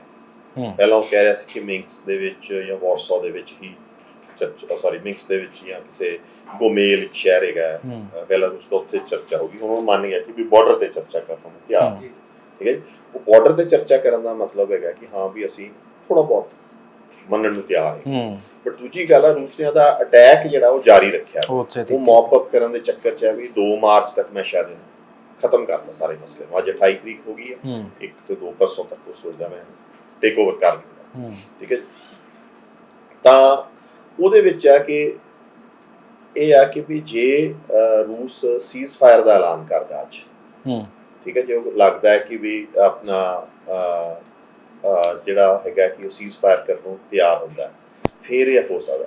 ਪਰ ਜਿਵੇਂ ਜ਼ੈਲੈਂਸਕੀ ਵੀ ਸਟਰੋਂਗਰ ਸਟੈਂਡ ਲੈਂਦਾ ਜਾ ਰਿਹਾ ਦਿਨੋਂ ਦਿਨ, ਉਹ ਮੋਸਟ ਪ੍ਰੋਬਬਲੀ ਇਹ ਲੱਗਦਾ ਕਿ ਵੀ ਉਹ ਇਹ ਵੀ ਸਟੈਂਡ ਲੈ ਸਕਦਾ। ਇਹਨੇ ਜ਼ੈਲੈਂਸਕੀ ਦੇ ਨਾਲ ਸਟੈਂਡਾਂ ਨੇ ਰੂਸ ਤੇ ਬਹੁਤ ਵੱਡਾ ਅਸਰ ਛੱਡਿਆ। ਨਹੀਂ, ਹੁਣ ਰੂਸ ਘੇਰੇ ਤੇ ਪਏ ਆ ਨਾ ਵੈਸਟ ਵਾਲੇ। ਉਹਨਾਂ ਨੇ ਵੇਖੋ ਅੱਜ ਉਹਨਾਂ ਦਾ ਰੂਬਲ 40% ਡਿੱਗ ਗਿਆ। ਠੀਕ ਹੈ, ਉਹਨਾਂ ਦੀ ਕਰੰਸੀ ਬਲੌਕ ਹੋਣੀ ਸ਼ੁਰੂ ਹੋ ਗਈ, ਉਹਨਾਂ ਦੇ ਮਾਰਕੀਟਸ ਡ੍ਰੌਪ ਹੋਣੀ ਸ਼ੁਰੂ ਹੋ ਗਈਆਂ, ਉਹਨਾਂ ਦੇ ਅੰਦਰ ਹੋਰ ਦਿੱਕਤਾਂ ਸ਼ੁਰੂ ਹੋ ਗਈਆਂ। ਤਾਂ ਉਹਦੇ ਨਾਲ ਇਹ ਹੈ ਕਿ ਜਿਹੜੀ ਫਾਈਨੈਂਸ਼ੀਅਲ ਦਿੱਕਤਾਂ ਆਉਣੀਆਂ ਸ਼ੁਰੂ ਹੋ ਗਈਆਂ, ਉਹਦੇ ਕਰਕੇ ਜਿਹੜਾ ਹੈ ਕਿ ਹੁਣ ਉਹ ਜ਼ੈਲੈਂਸਕੀ ਦਾ ਜਿਹੜਾ ਸਟੈਂਡ ਆ, ਕੁਝ ਰੈਜ਼ਿਸਟੈਂਸ ਕਰਕੇ ਜਿਹੜਾ ਸਟੈਂਡ ਆ, ਉਹ ਜਿਹੜਾ ਹੈਗਾ ਉਹਦੇ ਨਾਲ ਹੋ ਸਕਦਾ ਕਿ ਇਹ ਲੜਾਈ ਅੱਗੇ ਵਧੇ। ਠੀਕ ਹੈ ਨਾ, ਉਹ ਜੇ ਵੱਧਦੀ ਆ ਤਾਂ ਆਪਾਂ ਕੁਛ ਹਲੇ ਚਾਂਸ ਆ ਕਿ ਵੀ ਜਿਹੜਾ ਵੈਸਟ ਆ ਉਹ ਇਹਨੂੰ ਕੋਸ਼ਿਸ਼ ਕਰੂਗਾ ਕਿ ਕਿਵੇਂ ਨਾ ਕਿਵੇਂ ਜਿਹੜੀ ਪੱਛਮੀ ਮੁਲਕ ਆ ਕਿ ਅਸੀਂ ਜ਼ੈਲੈਂਸਕੀ ਨੂੰ ਇੰਨੀ ਤਾਕਤਵਰ ਕਰ ਦਈਏ ਕਿ ਵੀ ਇਹ ਅਫਗਾਨਿਸਤਾਨ ਵਰਗੀ ਹਾਲਾਤ ਬਣ ਜਾਣ। ਇੱਕ ਸਰ ਜਿਹੜਾ ਆਪਣੇ ਪੰਜਾਬ 'ਚ ਹੁਣ ਥੋੜੀ ਜਿਹੀ ਲੋਕਾਂ ਦੇ ਮਨਾਂ 'ਚ ਡਰ ਹੈ, ਸ਼ੱਕ ਪੈਦਾ ਹੋ ਗਿਆ ਕਿ ਵੀ ਪੈਟਰੋਲ ਡੀਜ਼ਲ ਦੇ ਰੇਟ ਜਿਹੜੇ ਵੱਧ ਸਕਦੇ ਆ। ਲੋਕਾਂ 'ਚ ਥੋੜ੍ਹਾ ਜਿਹਾ ਸ਼ੁਰੂ ਹੋ ਗਿਆ, ਕੁਝ ਲੋਕ ਤਾਂ ਇਹ ਵੀ ਸੋਚਣ ਲੱਗੇ ਕਿ ਰਾਸ਼ਨ ਜਿਹੜਾ ਇਕੱਠਾ ਕਰ ਲਈਏ, ਕਿਤੇ ਇੱਧਰ ਵੀ ਇਹਦਾ ਅਸਰ ਨਾ ਪਵੇ, ਪੈਟਰੋਲ ਨਾ ਵੱਧ ਜੇ, ਸੋਨਾ ਵੱਧ ਗਿਆ ਤੇ ਪੈਟਰੋਲ ਪੰਪਾਂ ਤੇ ਲਾਈਨਾਂ ਲੱਗਣ। ਪੈਟਰੋਲ ਪੰਪਾਂ ਤੇ ਲਾਈਨਾਂ ਵੀ ਲੱਗੀਆਂ। ਥੋੜ੍ਹੇ ਦਿਨ ਪਹਿਲਾਂ, ਇੱਕ ਅੱਧੇ ਦਿਨ ਪਹਿਲਾਂ ਆਪਾਂ ਖਬਰਾਂ ਵੀ ਦੇਖੀਆਂ ਡੀਜ਼ਲ ਦੀ, ਲੋਕ ਵੀ ਕਿ ਫਸਲਾਂ ਦਾ ਟਾਈਮ ਆ ਗਿਆ, ਕਿਤੇ ਡੀਜ਼ਲ ਨਾ ਬੰਦ ਹੋ ਜੇ। ਇਹੋ ਜਿਹਾ ਵੀ ਕੁਝ ਸੰਭਾਵਨਾ ਜਤਾਈ ਜਾ ਸਕਦੀ ਹੈ। ਵੇਖੋ, ਮੋਟੇ ਤੌਰ ਤੇ ਅਸੀਂ ਰਸ਼ੀਅਨ ਸਪਲਾਈ ਤੇ ਡਿਪੈਂਡੈਂਟ ਨਹੀਂ ਹੈ। ਜੇ ਡਿਪੈਂਡੈਂਟ ਵੀ ਹੋਈਏ ਤਾਂ ਰੂਸ ਦੀ ਸਪਲਾਈ ਤਾਂ ਭਾਰਤ ਨੂੰ ਮਿਲਦੀ ਹੋਵੇ, ਠੀਕ ਹੈ। ਰਾਦਰ ਨੂੰ ਹੋਰ ਜ਼ਿਆਦਾ ਮਿਲੂਗੀ, ਰੂਸ ਨੂੰ ਵੇਚਣ ਵਾਸਤੇ ਕੋਈ ਥਾਂ ਨਹੀਂ, ਹਿੰਦੁਸਤਾਨ ਉਹਦੇ ਨਾਲ ਬਾਰਟਰ ਸਿਸਟਮ ਵੀ ਕਰ ਸਕਦਾ। ਪਰ ਜਦੋਂ ਵੀ ਜੰਗ ਲੱਗਦੀ ਹੈ ਨਾ ਜੀ, ਤਾਂ ਦੋ ਤਿੰਨ ਚੀਜ਼ਾਂ ਹੁੰਦੀਆਂ। ਸ਼ੇਅਰ ਬਾਜ਼ਾਰ ਡਿੱਗਣਾ ਸ਼ੁਰੂ ਹੋ ਜਾਂਦਾ, ਸੋਨਾ ਮਹਿੰਗਾ ਹੋਣਾ ਸ਼ੁਰੂ ਹੋ ਜਾਂਦਾ, ਤੇ ਤੇਲ ਮਹਿੰਗਾ, ਕਿਉਂਕਿ ਇੰਟਰਨੈਸ਼ਨਲ ਜਿਹੜੀਆਂ ਸਪਲਾਈ ਲਾਈਨਸ ਹੈਗੀਆਂ ਤੁਹਾਡੀਆਂ, ਉਹਨਾਂ ਨੂੰ ਖਤਰਾ ਹੋਣਾ ਸ਼ੁਰੂ ਹੋ ਜਾਂਦਾ। ਪਰ ਮੇਰਾ ਖਿਆਲ ਆਪਾਂ ਨੂੰ ਓਵਰਆਲ ਪੈਨਿਕ ਨਹੀਂ ਕਰਨਾ ਚਾਹੀਦਾ। ਸਗੋਂ ਜਦੋਂ ਅਸੀਂ ਪੈਨਿਕ ਕਰਾਂਗੇ ਤਾਂ ਉੱਥੋਂ ਚਾਹੇ ਸਪਲਾਈ ਰੁਕੇ ਨਾ ਰੁਕੇ, ਪਰ ਆਪਾਂ ਆਪਦੀਆਂ ਸਪਲਾਈ ਚੇਨਸ ਭੰਨ ਲਾਂਗੇ, ਹੈ ਨਾ। ਲੈਟਸ ਸੇ ਆਪਾਂ ਸਾਰੇ ਲੱਗ ਜਾਈਏ ਵੀ ਆਪਾਂ ਤੇਲ ਦੀਆਂ ਟੈਂਕੀਆਂ ਵੀ ਭਰਾਉਣੀਆਂ ਸਾਰੀਆਂ ਗੱਡੀਆਂ ਦੀਆਂ, ਤੇ ਉਸ ਤੋਂ ਬਾਅਦ ਆਪਾਂ ਵੀ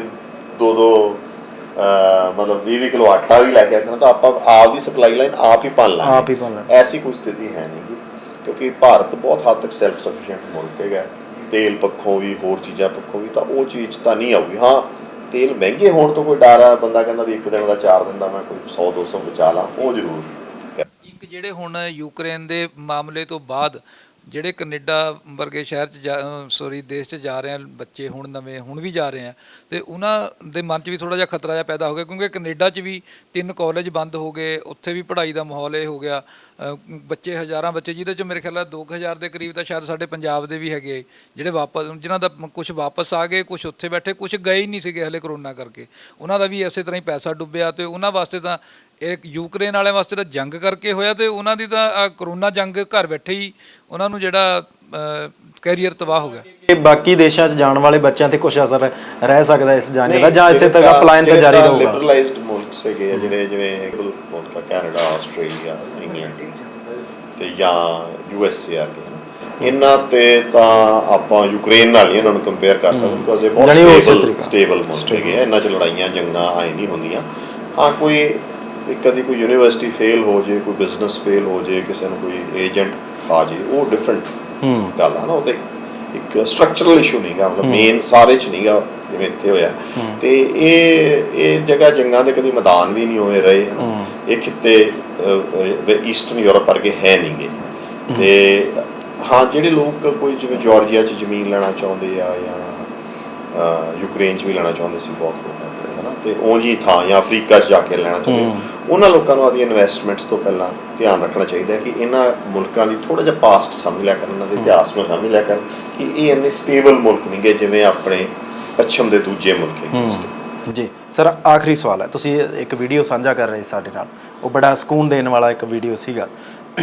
ਜਿਹੜੇ ਯੂਕਰੇਨ ਦੇ ਕੁਝ ਜਵਾਨ ਨੇ, ਉਹ ਭੰਗੜਾ ਪਾਉਂਦੇ ਹੋਏ ਨਜ਼ਰ ਆ ਰਹੇ ਨੇ। ਭੰਗੜਾ ਤਾਂ ਕੀ ਆਪਦਾ ਡਾਂਸ ਕਰ ਰਹੇ, ਆਪਦਾ ਡਾਂਸ ਕਰ ਰਹੇ ਨੇ, ਆਪਾਂ ਭੰਗੜਾ ਕਹਿ ਲੈਂਦੇ ਚਲੋ ਪੰਜਾਬੀ 'ਚ, ਆਪਣਾ ਡਾਂਸ ਕਰ ਰਹੇ ਆ। ਇਹਨੂੰ ਜਾਣੀ ਕਿਸ ਲਹਿਜੇ ਨਾਲ ਦੇਖਿਆ ਜਾਣਾ ਚਾਹੀਦਾ ਆਖਰ ਤੇ, ਕਿਉਂਕਿ ਮਾਹੌਲ ਨੂੰ ਥੋੜ੍ਹਾ ਜਿਹਾ ਸੈੱਟ ਕਰਨ ਵਾਸਤੇ ਕਿ ਉਹਨਾਂ ਦਾ ਇਹ ਨੱਚਣਾ ਜਾਂ ਆਪਣੇ ਤਰੀਕੇ ਨਾਲ ਡਾਂਸ ਕਰਨਾ ਕੀ ਸੁਨੇਹਾ ਦਿੰਦਾ ਦੁਨੀਆ ਨੂੰ ਕਿ ਤੁਸੀਂ ਰਿਲੈਕਸ ਹੋ ਜਾਓ, ਕੋਈ ਇਸ਼ੂ ਨਹੀਂ ਹੈ, ਯੂਕਰੇਨ ਬਿਲਕੁਲ ਉਸੇ ਤਰੀਕੇ ਹੈ, ਜਾਂ ਉਹਨਾਂ ਨੂੰ ਲੱਗਦਾ ਹੈ ਕਿ ਬਹੁਤ ਜ਼ਿਆਦਾ ਪੈਨਿਕ ਦੇ ਵਿੱਚੋਂ ਨਿਕਲ ਕੇ ਇੱਦਾਂ ਕਰ ਲੈਣਾ ਚਾਹੀਦਾ? ਇਸ ਹਾਲਾਤ ਨੂੰ ਕਿਵੇਂ ਦੇਖ ਸਕਦੇ? ਜਿਹੜਾ ਸਿਪਾਹੀ ਹੁੰਦਾ ਨਾ, ਸੋਲਜਰ ਹੁੰਦਾ, ਉਹਦੀ ਲਾਈਫ ਬਹੁਤ ਅਲੱਗ ਤਰ੍ਹਾਂ ਦੀ ਹੁੰਦੀ ਜੀ।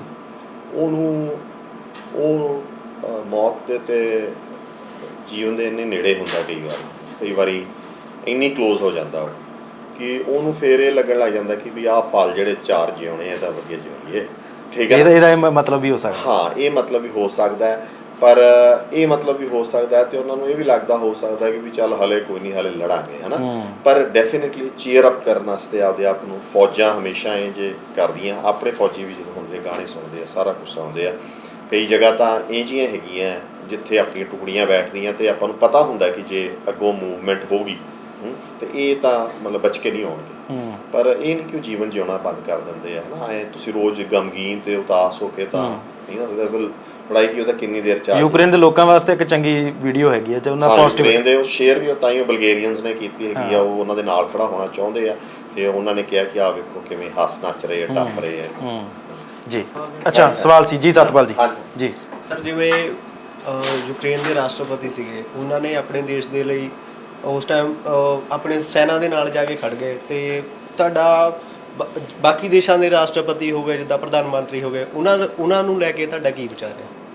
ਦੇਖੋ, ਆਪਾਂ ਨੂੰ ਨਾ ਇੱਕ ਗੱਲ ਸਮਝਣੀ ਪਊਗੀ ਕਿ ਇਹ ਜਿਹੜੇ ਮੁਲਕ ਆ, ਜਿਹੜੇ ਯੂਰਪ ਦੇ ਮੁਲਕ ਤੇ ਈਵਨ ਜਿਹੜੇ ਇਹ ਨਸਲਾਂ ਜਿਹੜੀਆਂ ਨੇ ਇਹਨਾਂ ਨੇ ਰਾਜ ਕੀਤਾ, ਇਹਨਾਂ ਵਿੱਚੋਂ ਜ਼ਿਆਦਾਤਰ ਪਹਿਲਾਂ ਜਿਹੜਾ ਇਤਿਹਾਸ ਰਿਹਾ ਉਹਦੇ ਵਿੱਚ ਈਵਨ ਮਤਲਬ 1950-60 ਤੱਕ, ਚਾਹੇ ਉਹ ਆਪਣਾ ਜਿੰਨੇ ਵੀ ਇਹਨਾਂ ਦੇ ਰਹਿੰਦੇ ਸੀਗੇ, ਜਿਵੇਂ ਚਰਚਿਲ ਸੀ ਜਾਂ ਸਟਾਲਿਨ ਸੀ ਜਾਂ ਈਵਨ ਅਮਰੀਕਾ ਦੇ ਜਿਹੜੇ ਪ੍ਰਧਾਨ ਸੀਗੇ, ਉਹ ਆਮ ਤੌਰ ਤੇ ਉਹੀ ਬਣਦੇ ਸੀ ਜਿਨ੍ਹਾਂ ਨੇ ਫੌਜ ਦੇ ਵਿੱਚ ਨੌਕਰੀ ਕੀਤੀ। ਕਿਉਂਕਿ ਇਹ ਇੱਕ ਤਾਂ ਇਹ ਆਪਦੀ ਸੁਰੱਖਿਆ ਨੂੰ ਲੈ ਕੇ, ਆਪਦੀ ਲੈ ਕੇ ਬਹੁਤ ਚਿੰਤਤ ਹੁੰਦੇ ਆ। ਦੂਜਾ, ਇਹਨਾਂ ਦੇ ਸਮਾਜ ਦੇ ਵਿੱਚ ਤੁਹਾਡੀ ਵੈਲਿਊ ਉਦੋਂ ਆ ਜਦੋਂ ਤੁਸੀਂ ਆਪਣੇ ਆਪਦੀ ਸੁਰੱਖਿਆ ਕਰ ਸਕਦੇ ਹੋ, ਸਮਾਜ ਵਾਸਤੇ ਖੜ ਸਕਦੇ, ਆਪਦੇ ਲੋਕਾਂ ਵਾਸਤੇ ਖੜ ਕੇ ਲੜ ਸਕਦੇ। ਠੀਕ ਹੈ, ਸਾਡੇ ਅਨਫੋਰਚੂਨੇਟਲੀ ਅਸੀਂ ਜਿਹੜੇ ਖਿੱਤੇ 'ਚ ਹੈਗੇ ਹਾਂ, ਸਾਡੇ ਕੀ ਹੋ ਗਿਆ ਕਿ ਸਾਡੇ ਵੀ ਪਹਿਲਾਂ ਜਿਹੜੇ ਤੁਸੀਂ ਵੇਖੋ ਜਿਹੜੇ ਰਾਜ ਘਰਾਣੇ ਸੀਗੇ, ਜਿਹੜੀਆਂ ਸਟੇਟ ਸੀਗੀਆਂ, ਉਹ ਆਪਦੇ ਮੁੰਡਿਆਂ ਨੂੰ ਭੇਜਦੀਆਂ ਹੁੰਦੀਆਂ ਸੀਗੀਆਂ ਫੌਜ ਦੇ ਵਿੱਚ, ਤੇ ਉਹਨਾਂ 'ਚ ਕਈ ਫਰੰਟ 'ਤੇ ਲੜੇ ਵੀ ਹੈਗੇ।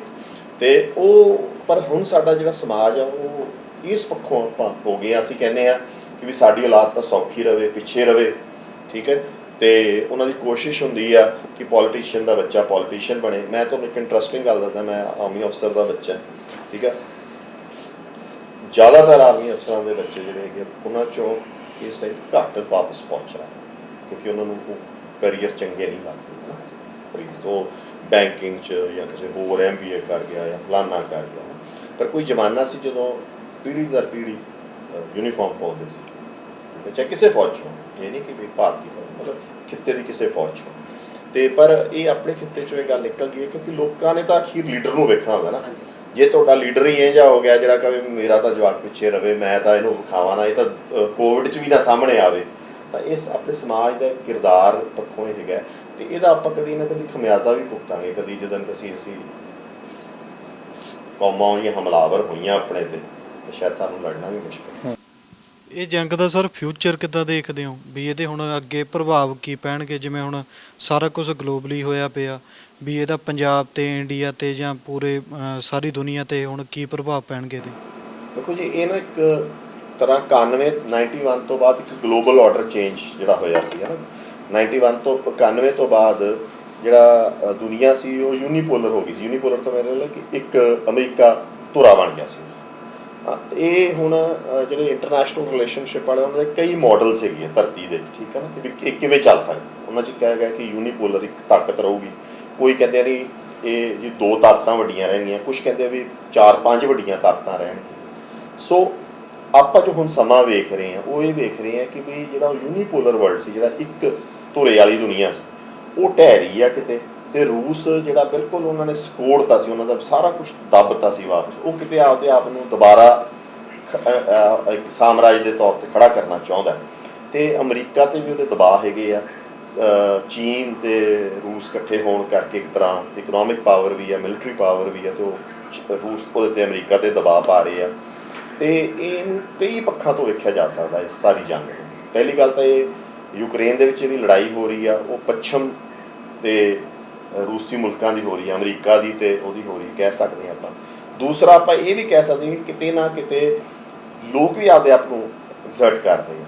ਉਹਨਾਂ ਨੂੰ ਕੋਈ ਮਤਲਬ ਨਹੀਂ ਕਿ ਵੀ ਅਮਰੀਕਾ ਸਾਡੀ ਮਦਦ ਕਰ ਰਿਹਾ ਕਿ ਨਹੀਂ ਕਰ ਰਿਹਾ, ਕਿ ਰੂਸ ਸਾਡੇ ਤੇ ਹਾਵੀ ਆ। ਉਹਨਾਂ ਵਾਸਤੇ ਦੋਨੇ ਹੀ ਬਰਾਬਰ ਦੇ ਦੁਸ਼ਮਣ ਆ। ਅੱਜ ਉਹਨਾਂ 'ਤੇ ਯੂਕਰੇਨ ਦੀ ਭਾਵਨਾ ਉੱਠੀ ਵੀ ਆ। ਇਹ ਭਾਵਨਾ ਜੇ ਉੱਠਦੀ ਆ, ਇਸ ਤਰੀਕੇ ਦੀ ਭਾਵਨਾ, ਲੋਕਲ ਭਾਵਨਾ ਉੱਠਦੀ ਆ, ਤਾਂ ਉਹ ਦੁਨੀਆ ਵਾਸਤੇ ਇੱਕ ਚੰਗਾ ਸਮਾਂ ਆਊਗਾ।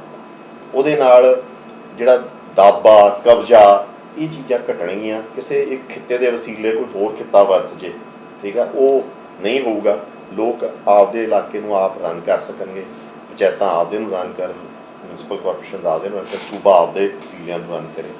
ਇਹ ਬਹੁਤ ਚੰਗਾ ਇੱਕ ਸ਼ੁਰੂਆਤ ਹੋਊਗੀ ਜੇ ਯੂਕਰੇਨ ਇਹਦੇ ਵਿੱਚ ਕਿਸੇ ਤਰੀਕੇ ਦੇ ਨਾਲ ਇੱਕ ਇੱਜ਼ਤਦਾਰ ਸੋਲੂਸ਼ਨ ਕੱਢਣ ਲੱਗਾ, ਠੀਕ ਹੈ ਨਾ, ਜਿੱਥੇ ਕਿਤੇ ਉਹ ਨਿਕਲ ਕੇ ਆਉਂਦਾ ਕਿ ਹਾਂ ਵੀ ਉਹਨੇ ਰਸ਼ੀਆ ਨੂੰ ਵੀ ਰੋਕ ਲਿਆ ਤੇ ਅਮਰੀਕਾ ਦੇ ਗਲਵੇ ਹੇਠ ਵੀ ਨਹੀਂ ਆਇਆ, ਤਾਂ ਉਹ ਬਹੁਤ ਚੰਗਾ ਹੋਊਗਾ। ਪਰ ਜੇ ਉਹ ਕਿਸੇ ਦੇ ਗਲਵੇ ਹੇਠ ਆ ਜਾਂਦਾ ਤਾਂ ਫਿਰ ਆਪਾਂ ਉਸੇ ਤਰੀਕੇ ਦੀ ਦੁਨੀਆ ਦੇ ਵਿੱਚ ਆ ਗਏ, ਉਸੇ ਗਲੋਬਲ ਆਰਡਰ। ਜੀ, ਬਹੁਤ ਧੰਨਵਾਦ ਜੀ, ਸ਼ੁਕਰੀਆ। ਔਰ ਅੱਜ ਦੀ ਇਸ ਚਰਚਾ ਦੇ ਵਿੱਚ 2-3 ਚੀਜ਼ਾਂ ਬੜੀਆਂ ਖਾਸ ਨਿਕਲ ਕੇ ਆਉਂਦੀਆਂ ਨੇ, ਜਿਹਦੇ ਵਿੱਚ ਹੁਣੇ ਹੀ ਚਰਚਾ ਕਰ ਰਹੇ ਸੀ ਬਰਾੜ ਸਾਹਿਬ ਕਿ ਇਸ ਜੰਗ ਦੇ ਵਿੱਚੋਂ ਸਾਨੂੰ ਸਮਝਣ ਦੀ ਤੇ ਸਿੱਖਣ ਦੀ ਜ਼ਰੂਰਤ ਹੈ ਕਿ ਜੇਕਰ ਉਹ ਲੋਕ ਜਿਹੜੇ ਕਦੇ ਯੂਕਰੇਨ ਦੇ ਬਾਰੇ ਸੋਚਦੇ ਹੀ ਨਹੀਂ ਸੀ, ਕੋਈ ਰੂਸ ਦੀ ਸੋਚ ਰੱਖਦਾ ਸੀ, ਕੋਈ ਅਮਰੀਕਾ ਦੇ ਪੱਖ ਦੀ ਸੋਚ ਰੱਖਦਾ ਸੀ, ਅੱਜ ਇੱਕ ਹੋ ਗਏ ਆਪਣੀ ਧਰਤੀ ਦੇ ਲਈ। ਇੱਕ ਤਾਂ ਇਹ ਬਹੁਤ ਵੱਡੀ ਖਾਸ ਗੱਲ ਹੈ। ਦੂਜੀ, ਜਿਹਦਾ ਜ਼ਿਕਰ ਸ਼ੁਰੂ 'ਚ ਵੀ ਹੋਇਆ ਸੀ ਕਿ ਭਾਰਤ ਸਰਕਾਰ ਨੇ ਇੰਨੀ ਅਣਗਹਿਲੀ ਕੀਤੀ ਕਿਉਂ, ਜਿਹਦਾ ਖਾਮਿਆਜ਼ਾ ਅੱਜ ਉਹਨਾਂ ਵਿਦਿਆਰਥੀਆਂ ਦੇ ਨਾਲ ਨਾਲ ਉਹਨਾਂ ਦੇ ਪਰਿਵਾਰਾਂ ਨੂੰ ਅੱਜ ਪੰਜਾਬ ਦੇ ਵਿੱਚ, ਦੇਸ਼ ਦੇ ਹੋਰ ਕਿਸੇ ਸੂਬੇ ਦੇ ਵਿੱਚ ਬੈਠ ਕੇ ਭੁਗਤਣਾ ਪੈ ਰਿਹਾ। ਸਰਕਾਰ ਅਣਗਹਿਲੀ ਕਰ ਗਈ ਜਾਂ ਫਿਰ ਸਰਕਾਰ ਕਿਸੇ ਹੋਰ ਪੱਖ ਤੋਂ ਸੋਚ ਰਹੀ ਸੀ, ਔਰ ਅੱਜ ਕੀ ਦਿਖਾਉਣ ਦੀ ਕੋਸ਼ਿਸ਼ ਕਰ ਰਹੀ ਹੈ ਸਰਕਾਰ, ਇਹਨੂੰ ਵੀ ਵਿਚਾਰਿਆ ਜਾਣਾ ਬੜਾ ਲਾਜ਼ਮੀ ਹੈ। ਬਹੁਤ ਖਾਸ ਸਵਾਲ ਜਿਹੜਾ ਕੁਲਦੀਪ ਸਿੰਘ ਹੋਰਾਂ ਨੇ ਕੀਤਾ ਸੀ ਕਿ ਹੁਣ ਜਿਹੜੇ ਬੱਚਿਆਂ ਦਾ ਇੰਨਾ ਨੁਕਸਾਨ ਹੋ ਗਿਆ, ਜਿਹੜੇ ਬੱਚੇ ਆਪਣਾ ਲੱਖਾਂ ਰੁਪਈਆ ਵੀ ਉਧਰ ਜਿਹੜਾ ਇਨਵੈਸਟ ਕਰ ਚੁੱਕੇ ਸੀ ਆਪਣੀ ਪੜ੍ਹਾਈ ਦੇ ਲਈ, ਔਰ ਅੱਜ ਉਹਨਾਂ ਦੀ ਉਹ ਪੜ੍ਹਾਈ ਵੀ ਵਿਚਕਾਰ ਰਹਿ ਗਈ, ਉਹ ਵਾਪਸ ਵੀ ਆਉਣਗੇ, ਦੁਬਾਰਾ ਪੜ੍ਹਾਈ ਸ਼ੁਰੂ ਕਰਨਗੇ, ਫਿਰ ਸਰਕਾਰ ਉਹਦੇ ਪੱਖ ਦੇ ਵਿੱਚ ਕੀ ਸੋਚੇ। ਉਹਨਾਂ ਵਾਸਤੇ ਕੋਈ ਵੱਖਰੀ ਰਿਜ਼ਰਵੇਸ਼ਨ ਹੋਣੀ ਚਾਹੀਦੀ ਹੈ, ਸਰਕਾਰ ਉਹਨਾਂ ਦੇ ਲਈ ਕੁਝ ਕਰੇ, ਔਰ ਆਮ ਸਮਾਜ ਕਿਸ ਤਰ੍ਹਾਂ ਦੇ ਨਾਲ ਉਹਨਾਂ ਦੇ ਬਾਰੇ ਸੋਚੇ। ਇਹ ਵੀ ਬੜਾ ਸੋਚਣ ਵਾਲਾ ਪੱਖ ਹੈ, ਔਰ ਅਸੀਂ ਇਹ ਮੰਨਦੇ ਹਾਂ ਕਿ ਹਰ ਇੱਕ ਨੂੰ ਇਸ ਖਾਸ ਚੀਜ਼ ਦੇ ਬਾਰੇ ਆਵਾਜ਼ ਜ਼ਰੂਰ ਚੁੱਕਣੀ ਚਾਹੀਦੀ ਹੈ, ਔਰ ਇਹ ਵੀ ਦੇਖਣਾ ਲਾਜ਼ਮੀ ਰਹੇਗਾ ਕਿ ਸਰਕਾਰ ਇਸ ਵਿਸ਼ੇ ਨੂੰ ਅੱਗੇ ਵਿਚਾਰਦੀ ਹੈ ਜਾਂ ਨਹੀਂ ਵਿਚਾਰਦੀ। ਲਗਾਤਾਰ ਹਰ ਅਪਡੇਟ ਤੁਹਾਡੇ ਤੱਕ ਪਹੁੰਚਾਉਂਦੇ ਰਹਾਂਗੇ। ਤੁਸੀਂ ਦੇਖਦੇ ਰਹੋ ਦਾ ਅਨਮਿਊਟ।